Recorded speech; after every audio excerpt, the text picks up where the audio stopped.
Hello, friends. Welcome to our weekly Data Talk, a show where we talk with data science leaders from around the world. Super excited today to chat with Jonathan Westley. He's Experians Chief Data Officer in the UK&I and EMEA. And Jonathan, I am just so excited to have you on the show today. It's great to be here. It's great to have a conversation with so many of your listeners. So Jonathan, share with us a little bit about your journey. What led you into data science and the role you're in today? Yeah, I mean, my career goes back, and I know I probably don't look this, but about 35 years. And I started my learning credit or underwriting at a small regional what we call building society. In the US, it'll be a small savings bank. But I spent 10 years learning how to underwrite manually. We never really had any access to data. But I grew up within that bank. And then eventually I left there and decided I'd set up a small software business. And that still runs today. That is fantastic. Wait. I gotta stop right there. That is fantastic. So you got to tell me about this transition, because you're working at a bank, and working the credit side. And then you just start a business on the tech side. Tell me about that transition. That's fascinating. Well, I was 26, and I'd spent a long time in in bank, and or I felt it was a long time at that time. You're 26, 2 years feels like an age, doesn't it? So that's my life. And so I spent a lot of time there, and I thought, you know what, I want to actually try and set up my own business. And a friend of mine came to me and said, look, would you come and help me set the business up? And so I knew a lot about finance, and I knew a lot about how to set up an organization. And we set that up. And initially it was for 3 people, and we were importing process control software.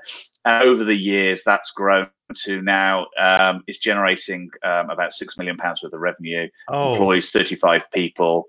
Wow. So it was tough in that first year, first couple of years, but so it's really interesting, and I got a lot from that. You really know then that you could have the title of Chief Financial Officer or CEO, but you're still doing the photocopying and opening the post and all the things that you need to do to make a business go round. So that was really, really, really interesting. But after that, I kind of did what I needed to do and felt that I needed to go and travel the world. So I joined a company called CGI Consulting. It's a Canadian consulting. Well, it was American Management Systems that then got bought out by CGI, and I ended up traveling the world deploying software solutions and doing consulting for those guys. And then I joined Experian into their technology business, and we were designing, delivering banking systems for customers. And I spent 4 years doing that. I left there and then went to Fair Isaacs, which is, I think you know them as FICO now. They rebranded. I spent, again, 2 years traveling the world, seeing how the banking industry worked in Indonesia, in Greece, in Italy, Spain, Germany. My objective of going to FICO was to reduce the traveling that I was going, and instead I increased my travel. So it wasn't very successful in reducing my travel. But then I got in touch. Well, some guys got in touch with me from Experian and said, "Would you come back?" And so I came back, and for 8 years I then ran the consumer information business, which is the largest business unit in the UK business. It's essentially the home, the mothership of Experian in the UK. And then in November, we made the decision that we were going to group all of our data assets together, because essentially they'd been operating in silos before. We're going to group them all together and create what we've called the data office. And I became the chief data officer in November. And so we're on a journey now of formulating the data office to try and free up the data. And we'll probably get onto that at some point in this discussion. That is so cool. So it's so interesting how you have a very entrepreneurial spirit. Absolutely. You're working in a bank, and then all of a sudden, you have this friend, business partner. You guys start a technology business, totally different from what you've done before. But it was a huge kind of a chance for you to learn and grow and develop and try out new skills, and then and essentially this business is continually to be successful. And then at some point you decided, okay, I've done this. I'm very proud of my work. I'm now going to leave it into these capable hands, and I'm going to go and do these other things. When you went back into the corporate world, I mean, because you were like at the heart, like you just love to like start things. So what was you were the leader. You were the leader of that business, and then all of a sudden you go into becoming a cog in a very big wheel. And but I think when you go back into corporate life, it's what you make it.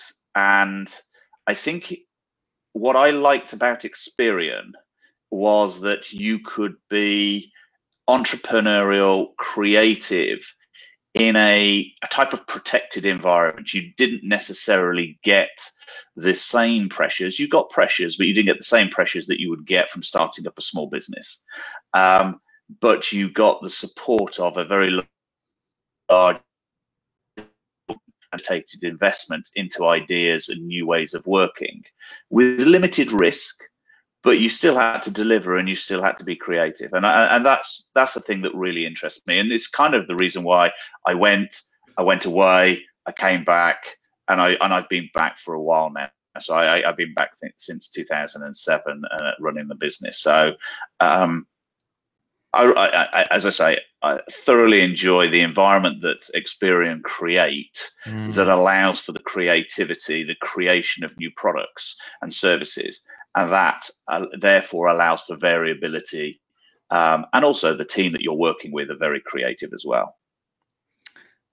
I thought it was really cool as you went back into the corporate world and worked with all these large organizations, and these companies like wanted you literally all over the world. They're sending you to all these different places because they appreciated your skills, the things you brought to the business. And I'm curious about, what would you say, what were some of the unique traits, the skills that you brought in to these different companies, and also what you brought into Experian that has made you so valuable?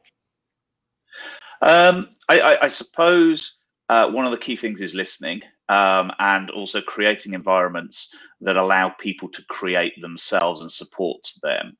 I think when you look at external organizations and what value they get, they're looking for you've experienced across a multidisciplined organization. They tend to be individuals that have been in that lending environment for a long time, and they want an external view. So they're actually inviting you into their home, asking you to give them some advice. And it was interesting when I was at Fair Isaac, I reviewed probably about 5 banks when in 2004, 2005, and 2006, prior to the crash that occurred. And so you really got to see some real insights into some of the activities that were going on there. And we were able to provide recommendations from experiences that we'd got from my background when I grew up within a small lending organization on how they perhaps needed to look to reorganize and restructure their risk businesses, their collections businesses. It is really interesting to be asked to go in and be invited to have those kind of conversations with those types of organizations. Now, I'm curious, as you have, been at Experian, and you talked about kind of the really great culture here where you can experiment, you can test things, failure is part of the process. And obviously, just from listening to you, being very driven, being creative, having that entrepreneurial mindset is really important to you. As you're kind of assembling teams for projects, what sorts of people are you looking to bring on? And like, if you're looking to hire somebody to work at the data labs or to work on a data science project, what are some of the things that are super important to you? Yeah, one of the first things, you need diversity of thought, and that comes both in diversity of gender, of race, of all sorts of different diversity, because you need different views and different thoughts coming to the table. It's very easy to get people like you recruited and around the table. Unfortunately, it doesn't stimulate the diversity that's needed to be a creative organization. So that's one of the things that is very important, and one of the things that I've tried to instill in my management team is look for diversity. So instilled in my team to say, look for people that are better than you. Don't ever be fearful of somebody being better than you. Look for people, embrace that, because you're only as strong as your weakest link. And you've got to work out which one is that, and work with that and try and improve that. And you're only ever going to be able to move from where you are today if you can get very creative, innovative, clever people, and create an environment that allows them to demonstrate what they can bring to a business. And so it's my job is not necessarily being the wise old man, probably less of the wise old, but to create an environment where people feel that they can test things out, and they can do it in a safe environment, knowing that if they fail, there's no issue, but that they can actually create new services and new products. And that's what has allowed us, when I ran the consumer business, it allowed us to grow. The last 2 years, we've grown double digit on a platform that is essentially a legacy business. Yet we've been able to grow that business by 10% each year. Wow. That's fantastic. And I love your philosophy of how you're looking to bring on people, looking to people to bring on people that have, that are better in certain areas, look at people that are going to challenge your thinking. I love that you have this perspective of it's really important to have diversity of thought, which includes all those other things that you mentioned. Going back to this idea of being challenged, how do you kind of create this culture of, because you just said, like, I'm not going to be the wisest one in the room. In fact, I'm looking to bring on more smart people. So part of that means that when you share an idea, you're going to get people that say, yeah, it's a great idea. And people are going to be like, I think that's a terrible idea. Yeah, absolutely. And you've just got to create the environment and allow people to have that. And I certainly am not going to come up with the best ideas. Absolutely, I'm not. Those ideas are going to come from the team that we bring around us, and they've got to feel empowered enough to describe or get on with, not even describe, get on with their idea. And sometimes we get situations where people said, look, I had some downtime. I tried this. It didn't work. I tried it, but it pointed me in this direction. I've actually built this. And that product has gone on and generated millions of pounds. And we've just got to, so my role isn't about coming up with the ideas. It's about creating the environment that allow really clever people to come up with their own ideas and also are able to execute on those ideas, and also support them and nurture them, and make them feel as if they've added real value to the business. And in our business, it's very easy to work out whether you're adding value because people pay for those services and buy those products. How do you handle failure? Because that is part of the process is experimenting. Yeah, I mean, and I think actually failure is part of the creative process.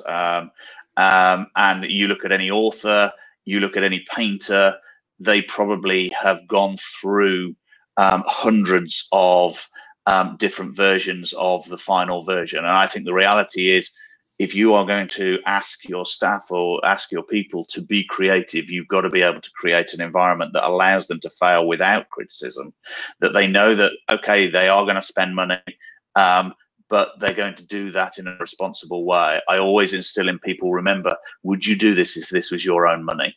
And always think about things as if it is your own money that you're spending. But if you've got a great idea, this business is prepared to back you and support you and drive you forward.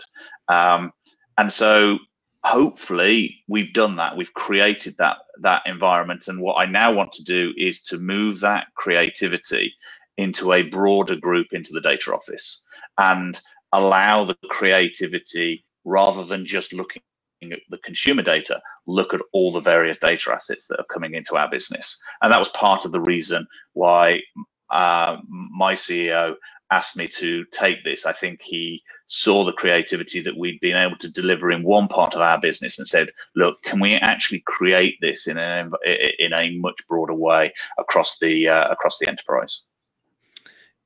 It's very easy for big, complex organizations like Experian to become very, very siloed, because we're all working on specific products, certain solutions, right? Certain businesses. And unfortunately, when you are siloed, communication gets hurt. And can you talk about like your vision for what this data office, what it should look like and how it should operate within this large, complex business? Yeah, I mean, you're absolutely right. We as an organization became quite siloed. And I think everyone who's grow, they get into a siloed environment, because that allows them to grow in their areas and allows its focus. But there comes a point in time where they've probably maximized the growth that they're going to get from their existing siloed base. And the reality is that they can exponentially grow if you actually democratize the data across the enterprise. And so the vision here is to try and ensure that every data asset is available to all the engineers, to all the analysts, in an environment that is protected, in an environment that is controlled and has all the relevant security around it, but still enables creativity. And through that, I think we will generate new products, new services that will then be distributed through the various business lines that we're able to push the products through. So we have to set it up in an environment that is controlled, because one of the legs that we've initially set up is a governance function.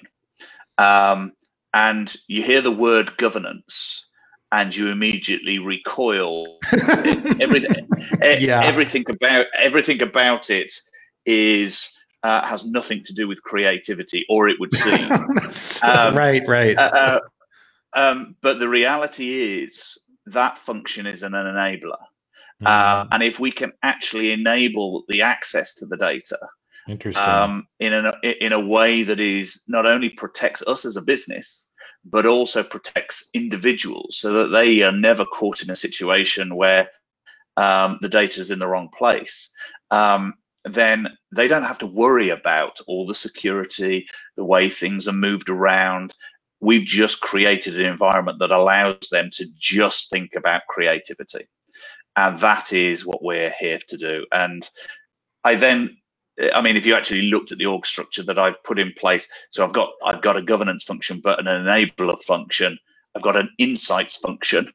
I've got a data processing ops function, which is an engineering business. And then there's a thought leadership function. Now, we really insights that we can go out to market with and talk about. So, and one of the other aspects of the org structure is, because data is becoming freely available, we're also setting up a very active acquisition pillar. And in that acquisition is also strategy. So we have to have a clear enterprise strategy, because at the moment, each of the silos have been buying data, and sometimes they've bought data that we've already got within our business. I mean, that's just some simple control mechanisms that say this data is already available. It's already ready for you to consume. You don't have to go and buy this. So it's just us joining up our data assets, making it available in a creative environment, so that individuals can be creative. I think that is so beautiful, to be able to create that sort of environment, to help basically all the silos be able to work together to be able to share data when it's going to be useful to them in a safe way, in a way that's going to be governed and managed. That is like, I can't even imagine the amount of work that was involved, John, in developing that sort of the strategy and then like executing on it to actually build this out and make it happen. Like that is like all the moving parts and having to talk to people who don't report to you. Like all that is fantastic. I believe that could be another data topic itself.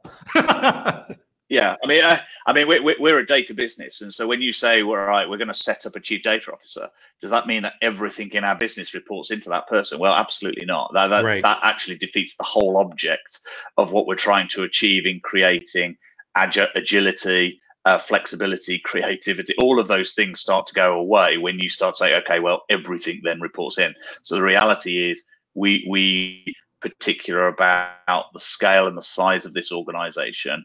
What is it actually responsible for, and what is its objectives, and what is it accountable for? And from that, we've got we can operate in an environment that allows the larger part of our organization to get on with generating the business, whereas we're here to create the environment for creativity. I love how you explained kind of the structure for the different roles that you envisioned for this team. You mentioned the engineering side, the governance, and I like how you said enabler side. You kind of combine those two things. I've never heard those two things put together like that. Well, I think it came from a conversation. I mean, we spent a long time. Do we call it governance? Because the word governance creates all the wrong connotations of a creative environment, but yet it's something that we have to have. And so what we're trying to do is actually we're enabling the access to the broadest set of data in an environment that protects individuals as well as the company, as well as the consumer's data. And by creating that environment, we can then allow individuals to focus on what is important for them in creating services and creating actually change consumers' lives. Whether we like it or not, some of the products and services that we've done really do help individuals in this digital age. We're only a small part of their lives, but and sometimes they don't even know that we're part of that journey and part of that life, which is great. But we have enabled something for them and made being able to, I don't know, buy the next credit card or allow their children to get married or book their children on the next holiday or buy a house. Real life-changing events have been able to be facilitated through some of the services that we've been able to create. Well, I got to tell you, just the fact that you thought about the name and went from governance, which that is like the typical name, what everyone would be fine with, because that's what everyone calls it. And you're like, no, actually, I think that's not the right way that's not the right type of word that I want in a creative organization. And you switched it into like, this is the enablement group. This is the group that's going to give you permission. And as long as you're working within these guidelines, like go for it. And I think it's very, I think that in itself is very creative. Yeah, I mean, we're talking about what does this look like and how do we stand it up? Because this is going to stand, I hope, for a long period of time. We are, I think, as an industry, we are right at the very beginning, as people were in the 1880s, 1890s of the Industrial Revolution. And I think we are at the very forefront of the digital revolution. And whilst we know we've got a lot of access to data today, I just don't believe that that's anywhere near compared to what we will have access to always in the coming 5 to 10 years. I think we will see services. I mean, we know the autonomous car will generate what 4,000 terabytes a day or something. It's just a crazy number. Yeah, it's just a crazy number. And technology has enabled some of the developments that we see today. I just think whether it be the Amazon cloud or Azure, or whether you look at the computing power that can now be bought on demand, this really does change the game and allows disruption at a pace that I don't think we've ever seen before. Because we've always said it's been barriers to entry. You kind of like look at these the technology stack or the regulatory framework or environment.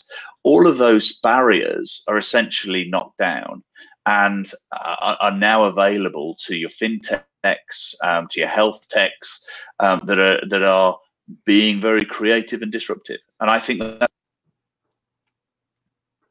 Yeah. Oh, sorry. It kind of froze there, John. If you can still hear me, I'm going to. Okay. Oh, there you are. You're back. You're all good. I'm back. There's a little glitch. Sorry about that. No worries. It's our software issue. So yeah, that brings me to things are moving super fast. The amount of data. I mean, I just look at my phone here and all the data that's being transmitted to all the apps that I use on Spotify and health and fitness apps. Like, there is so much data that's out there and available and can be used to help improve lives. At the same time, there's also, with all the new technology and the growth there, like how do you keep a smart data science team like updated with the current technology? Because everyone's got to keep learning. I read a recent post on LinkedIn where the person was like, they were looking for this data science job, and the job listing said you need 8 years experience on this programming language, and they're like, TensorFlow's only been around 4 years. It's like, you know what I mean? He's like, what do you mean? Yeah. How do I have 8 years of machine learning experience? Yeah, I mean, we talk about legacy, your mainframes, and they've been around for 30 years.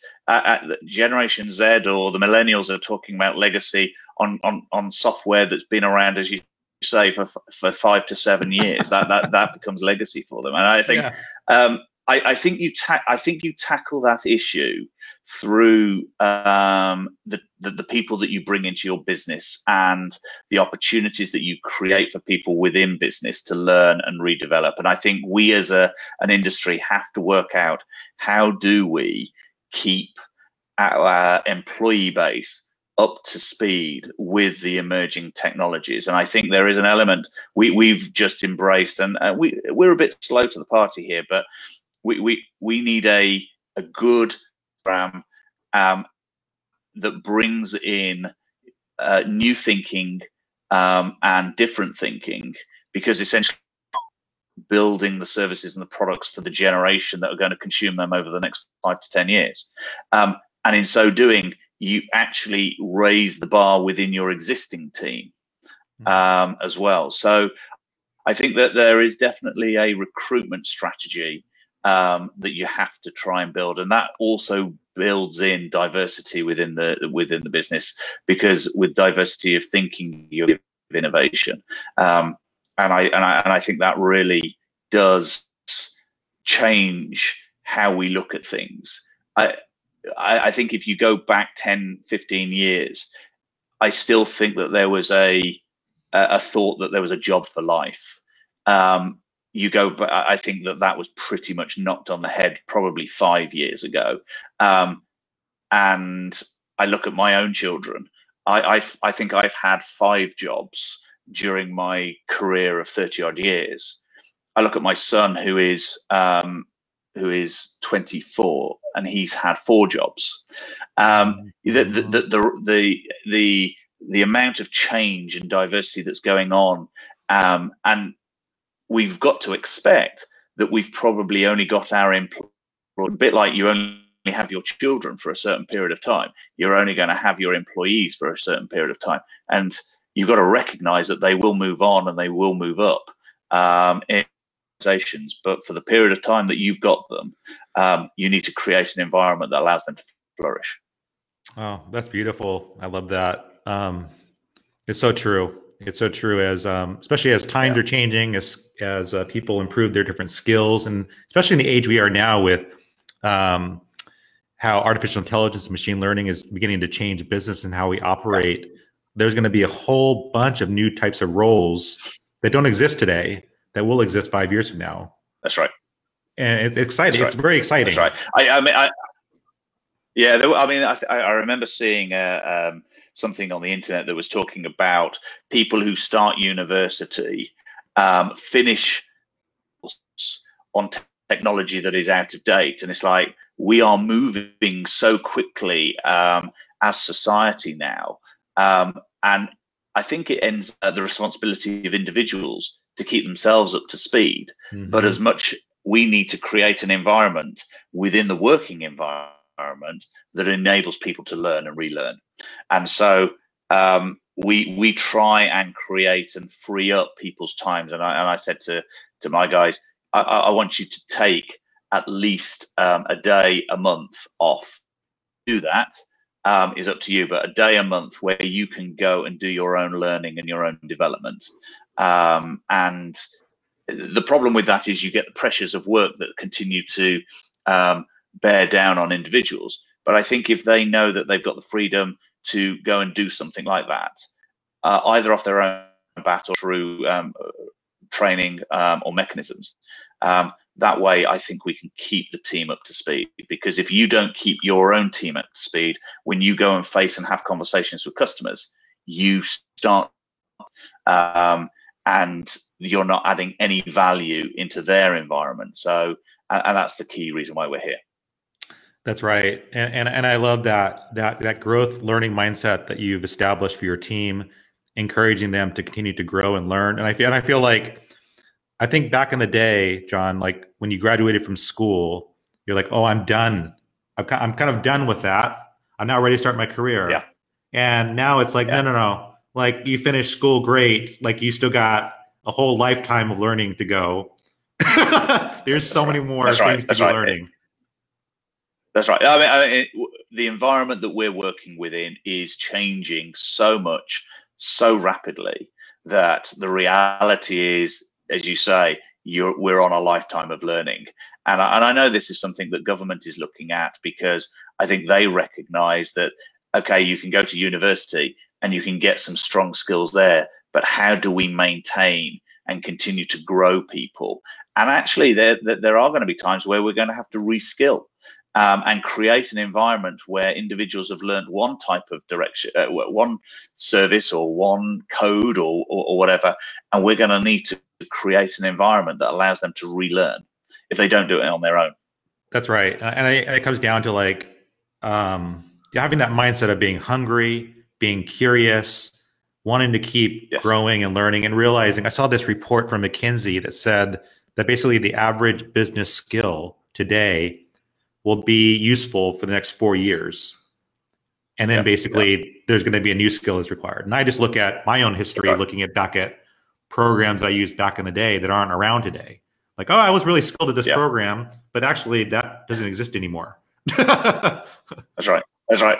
Well, I mean, I was talking to my lads, and I'm a sad person. I keep all my mobile phones. I don't actually trade them in. So I've got one of the first Apple phone, and they were like, look, how? And it's like, guys, this is only 10 years old, and we work with financial institutions that have got code that is 35 to 40 years old that's running services today. So, and I think we're finding a way as an industry to embrace that, because that is your legacy infrastructure. It's what we would call almost bomb-proof.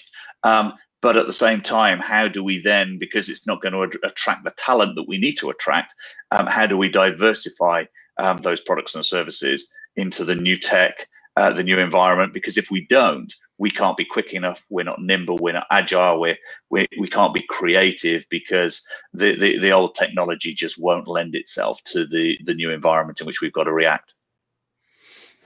That's right. That's right.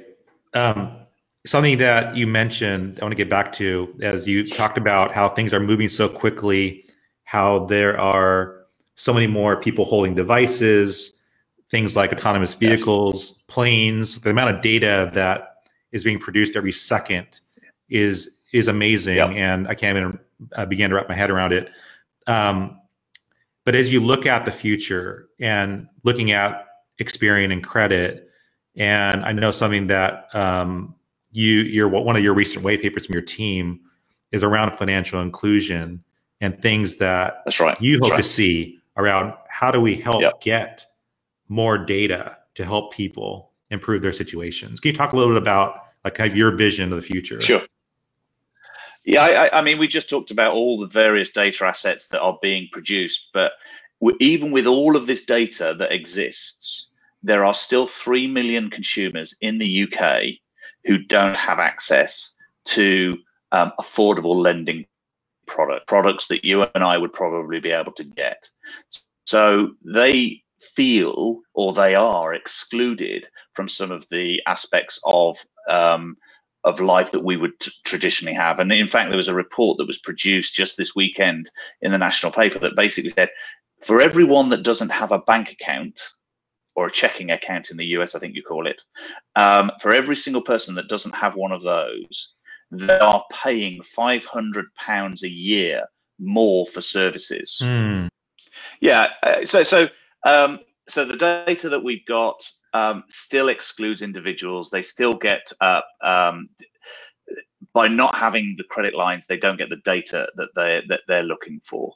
So we are on in the UK, and I know it's also happening in the US because we've launched Score Boost in the US. In the UK, we've been working on rental exchange. We've been working on financial inclusion. We've been trying to get government to free up data assets, because by doing so, we can actually allow individuals to get access to the everyday products that you and I would be able to get hold of at a discounted rate. And we shouldn't be we shouldn't have created a society that provides cheaper products for people that can already get cheap products. We need to be able to create an environment where that availability of services is available to all.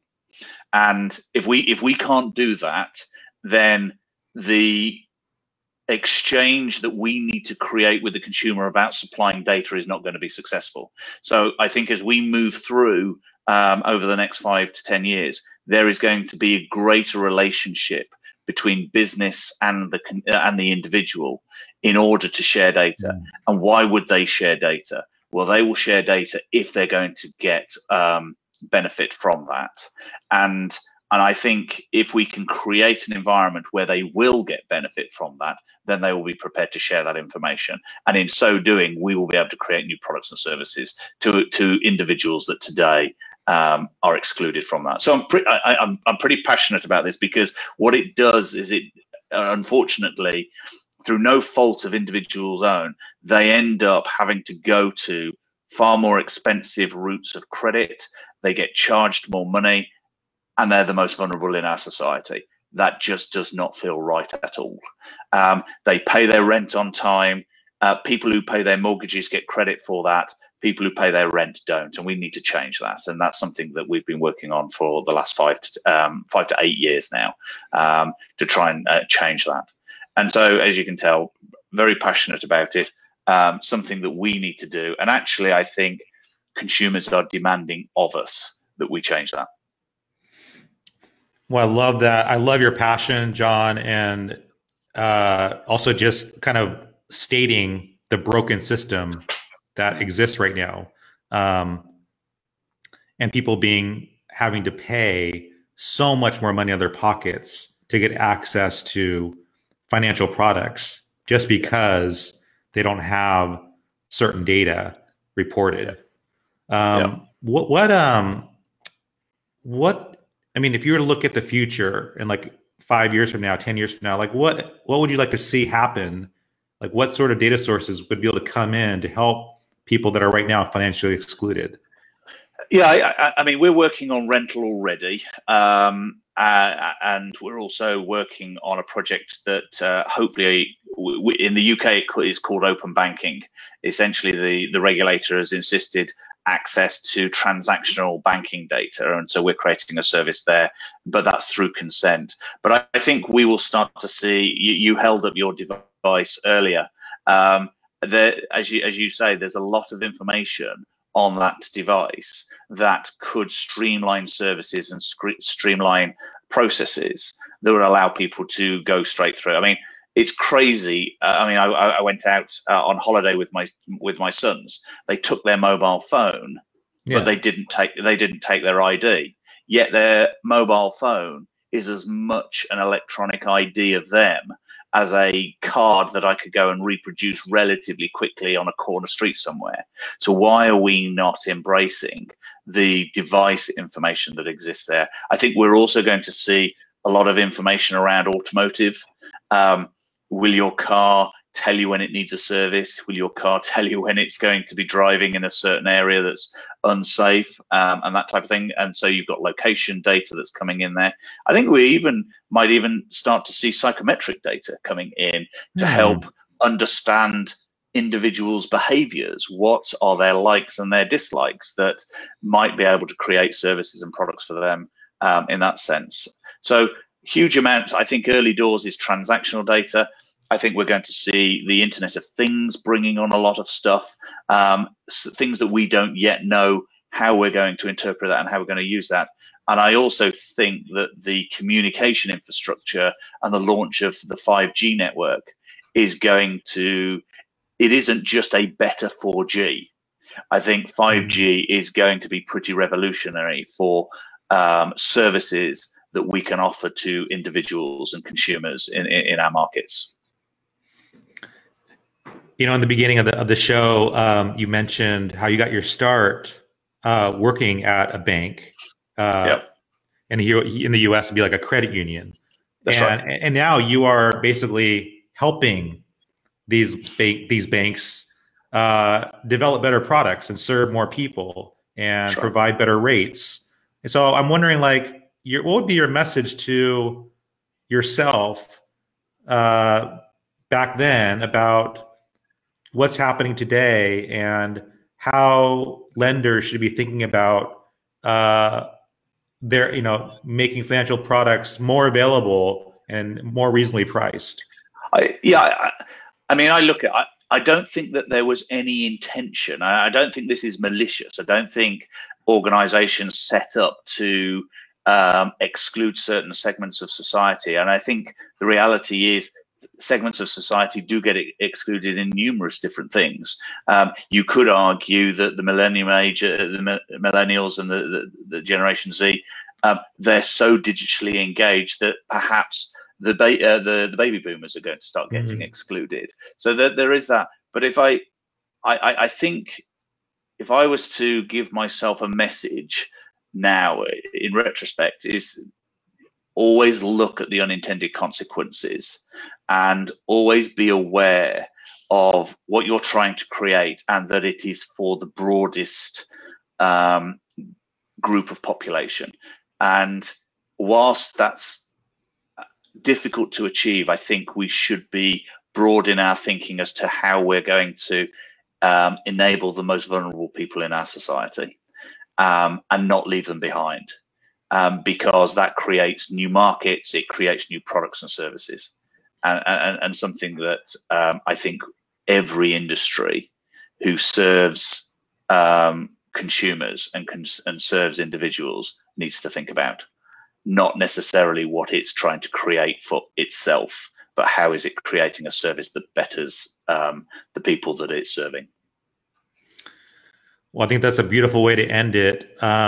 There is a white paper called Making the Visible Invisible that you can get. Let me frame it right there. There it is on my phone. A nice PDF that is easily downloadable. The short URL is just ex.pn/visible, and that will get you to that PDF. For those that are downloading it, what will people find, John? Well, they'll show some of the work that we're trying to do, and in how to try and free up these invisibles, and what data we're trying to get, and also what they need to be thinking about when they're producing and trying to develop products within their own organizations, about how do they not exclude certain segments of the population.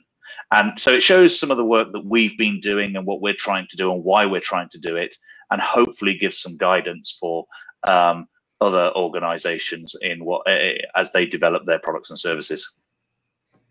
Wonderful. Again, if you're Googling it, the name of the white paper is called Making the Invisible Visible, and the short URL is just ex.pn/visible, and that will get you that white paper. John, thank you so much for joining the show. It was just a blast chatting with you, learning about your background, your entrepreneurial spirit, your creativity, how you build and mentor innovative teams and keep that innovation alive and growing, and the thought that you put into everything from even the naming of the different aspects of your team, the enablers versus the governors.